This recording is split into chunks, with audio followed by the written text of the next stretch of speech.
अगर आपका नींबू का प्लांट है या चाइना ऑरेंज या कोई भी सिट्रिक पौधा, चाहे मौसमी हो, संतरा हो, माल्टा हो, कोई भी सिट्रिक पौधा है और अगर आप चाहते हैं कि वो आपका फलों से भरा रहे। बहुत सारे लोगों का ये क्वेश्चन आता है मेरे पास कि उस नींबू का प्लांट है, उसमें फ्लावरिंग नहीं हो रही है, उसमें फ्रूटिंग नहीं हो रही है। तो आज आपको जनवरी में जो मैं बता रही हूँ लास्ट में, ये काम कर लीजिए तो आपका फरवरी में आपका प्लांट देखिए जिसमें ग्रोथ होनी होती है। चाइना ऑरेंज का है ये, इसने फ्लावरिंग शुरू कर दिया, फ्रूटिंग शुरू कर दिया है, बट उतनी अच्छी नहीं है। पत्तों का कलर पीला हो रहा है। बहुत सारे ऐसे काम है जो इस समय अपने प्लांट पर मैं कर रही हूँ और आपके साथ शेयर कर रही हूँ। अगर आप भी ये सब काम करेंगे और एक कंपोस्ट यानी कि एक फर्टिलाइज़र भी मैं शेयर करूँगी वो देंगे, तो जो आपकी शिकायत रहती है कि नींबू के प्लांट पर नींबू नहीं आ रहे हैं, माल्टा पे माल्टा नहीं लग रहे हैं, या फिर ये चाइना ऑरेंज उतना अच्छा नहीं चल रहा है, तो सारे काम आज ये कीजिए। आपका प्लांट बहुत अच्छे से मतलब ब्लूमिंग तो करेगा ही बहुत अच्छे से। उसमें सबसे बड़ी दिक्कत ये आती है, ब्लूमिंग तो वो करता है, फूल आते हैं बट झड़ जाते हैं। तो सबसे पहले आप अपने प्लांट के इस तरह के लीव्स में दिखा रही हूँ, जितने भी ख़राब लीव्स हैं, जिस पे पेस्ट लगे हैं, जिस पे स्पाइडर माइट्स भी लगते हैं और लीफ माइनर भी लगते हैं, वो सारे पत्ते ऐसे सिकुड़ जाते हैं, वो सारे पत्ते अपने पौधे से हटाने हैं। अब बिल्कुल मत डरिएगा, अगर आपके पौधे पर एक भी पत्ता नहीं रहता है तो ये टाइम है। अब फेब में बिल्कुल आने शुरू हो जाएंगे नए नए पत्ते। तो अगर आपके पत्ते सारे ख़राब हो रहे हैं, आप सब हटाइए। आज देखिए धीरे धीरे करके मैं सारे ये लीव्स हटा रही हूँ। चाहे कितने ही आपको ये दिख रहे हैं कि ये कि अगर आपके प्लांट पर थोड़े ही पत्ते हैं और वो सारे ख़राब है, तो आप उनको सारों को हटा दीजिए, न्यू आ जाएंगे।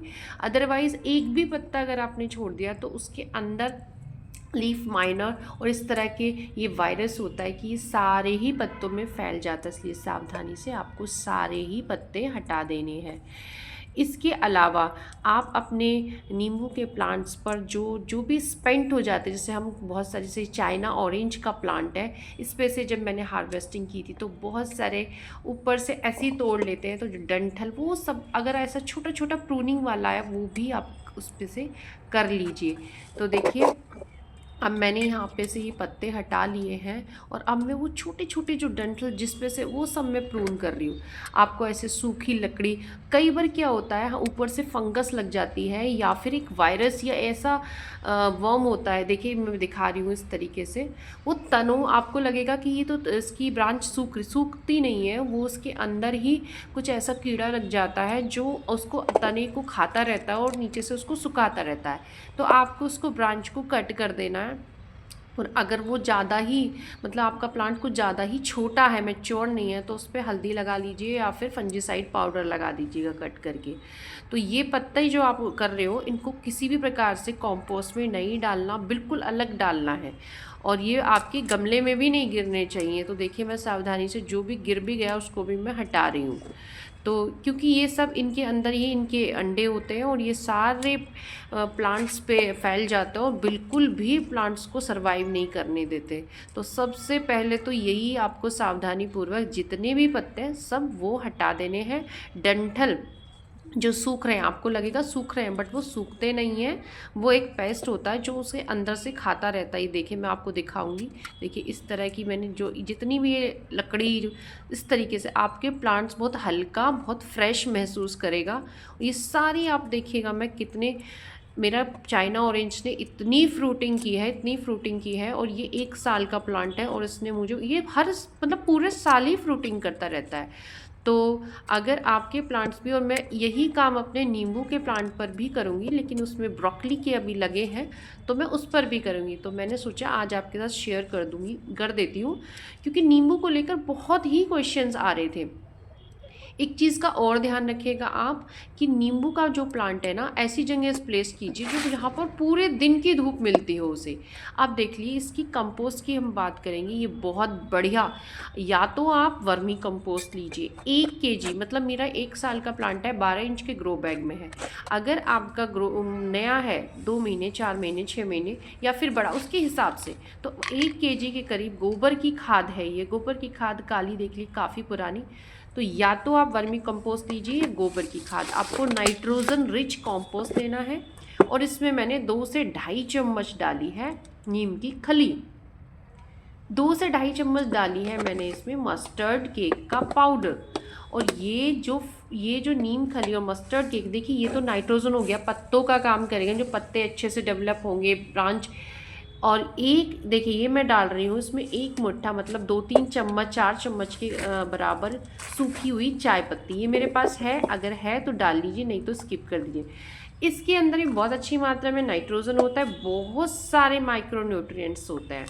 और ये 1 मुट्ठी मैंने इसमें राख डाली है, 1 मुट्ठी का मतलब है 4 चम्मच के करीब। और ये बिल्कुल भी ज़्यादा नहीं डालिए, आप चाहे तो छोटा प्लांट है तो 1 या 2 चम्मच। ये जो चाय पत्ती होती है वो एसिडिक नेचर की होती है और ये एसिडिक को न्यूट्रल करता है। मतलब जितने भी सिट्रिक वाले प्लांट होते हैं, और इसमें मैंने 1 से 1.5 चम्मच एप्सम सॉल्ट डाला है। एप्सम सॉल्ट एक माइक्रो न्यूट्रिएंट पाउडर होता है।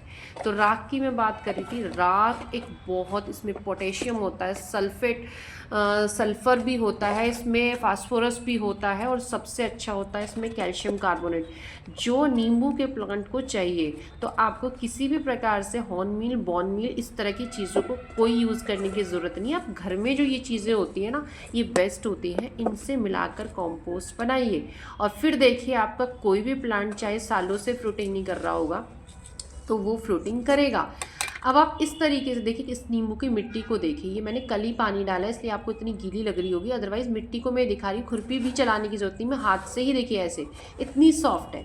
और इसका रीज़न क्या है, मैं इसमें सूखे पत्ते जो भी मिलता है किचन का वेस्ट सब डालती रहती हूँ। ये देखिए इसमें इतने वर्मीज़ है ना, उनको देखिए किस तरीके से इसका टेक्स्चर हो रहा है। लेकिन क्योंकि इसका न्यूट्रिएंट्स पानी डालने के साथ मैं सिर्फ साल में 2 बार ये कॉम्पोस्ट डालती हूँ, एक बार अब और एक बार सितंबर में। तो आपको सिर्फ 2 बार ये डालना है और इसके अलावा आपको जो मैं बताऊँगी लिक्विड फर्टिलाइज़र, उन्हीं से काम चल जाएगा। तो आप इस तरीके से ये फर्टिलाइज़र अपने प्लांट में डालिए, आपका प्लांट फल से फूल से भर जाएगा। और इसके साथ अब 2 चीज़ का ध्यान रखिए, नींबू में कभी भी ओवर वाटरिंग मत कीजिए। जो वो रूल होता है ना, उंगली से आप चेक कीजिए 1-1.5 उंगली तक आपकी मिट्टी सूखे तभी पानी डालिए। इसको ओवर वाटरिंग की वजह से इसकी पत्तियां सिकुड़ती है, मरोड़िया रोग होता है, तो इसलिए फुल सनलाइट में रखिए, पानी मत ज़्यादा डालिए। और जब आपका प्लांट ग्रो बैग में है, मतलब आप नया प्लांट लेकर आ रहे हो, तो ये ध्यान रखिएगा कि आप उसको एकदम से बड़ा ग्रो बैग मत दीजिए। मतलब नया प्लांट लेकर आते हो छोटा 6 इंच का थैली में, तो आप उसको 8 से 10 इंच के पॉट में, मिट्टी के पॉट में लगाइए, आपका प्लांट सर्वाइव करेगा। लेकिन अगर आप थोड़ा मैच्योर प्लांट लेते हैं, जैसे मेरा है ये 1 साल, तो आप उसे 12 इंच के ग्रो बैग में लगाइए और इससे ज़्यादा बड़ा पॉट मत दीजिए, क्योंकि पहले नींबू अपनी जड़ों को नीचे तक फैलाता है और तभी फ्रूटिंग करता है। बहुत से लोग ये सोचते हैं कि ये तो कुछ कर ही नहीं रहा है, फ्रूटिंग नहीं हो रही, तो परेशान हो जाते हैं। थोड़ा सा नींबू के साथ पेशेंस रखना पड़ता है।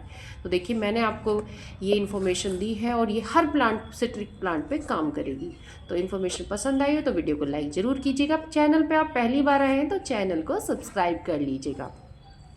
और अगर नींबू या सिट्रिक पौधे से रिलेटेड कोई भी प्रॉब्लम है तो कमेंट करके मुझे पूछ लीजिए, आपको समय मिलते ही मैं आपको आंसर भी करूँगी। अगर कोई भी आपको वीडियो चाहिए किसी भी फ्रूट प्लांट या वेजिटेबल पे, तो उसके लिए भी आप मुझे कमेंट कर सकते हैं। तो देखिए अब मेरा प्लांट बिल्कुल तैयार है और अब आप ये भी चेक करके कि पौधे को पानी की ज़रूरत है तभी उसको पानी दीजिए। इसको फुल सनलाइट में प्लेस करूँगी, आपको भी इसे फुल सनलाइट में रखना है। राधे राधे।